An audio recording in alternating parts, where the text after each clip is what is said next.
دربار حضرت سلطان باہو پر جماعت الصالحین پاکستان کے مرکزی چیئرمین صاحبزادہ خالد سلطان کے ڈیرہ پر ماہانہ محفل درود شریف اور 11ویں شریف کی محفل منعقد کی گئی۔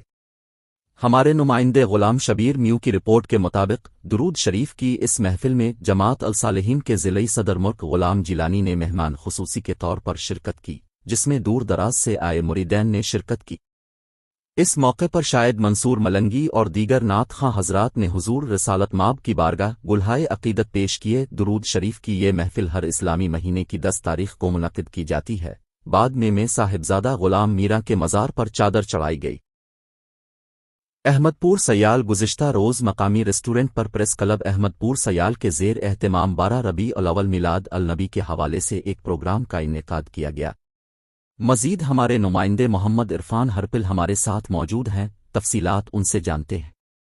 احمد پور سیال گزشتہ روز مقامی ریسٹورنٹ میں پریس کلب احمد پور سیال کے زیر اہتمام زیر صدارت صدر چودھری عرفان خالد میو 12 ربیع الاول آمد سرکار دو عالم صلی اللہ علیہ وآلہ وسلم کے حوالے سے ایک پروگرام کا انعقاد کیا گیا، جس میں سرپرست اعلیٰ اینکر پرسن علم چودھری نے گفتگو کرتے ہوئے کہا کہ حضور محمد صلی اللہ علیہ وآلہ وسلم ہمیں صبر اور بھائی چارے کا درس دیا ہے۔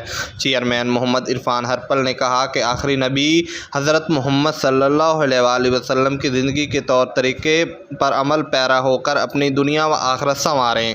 صدر پریس کلب چودھری عرفان خالد میو نے کہا کہ حضور نبی صلی اللہ علیہ وآلہ وسلم کی زندگی ہمارے لیے مشعل راہ ہے۔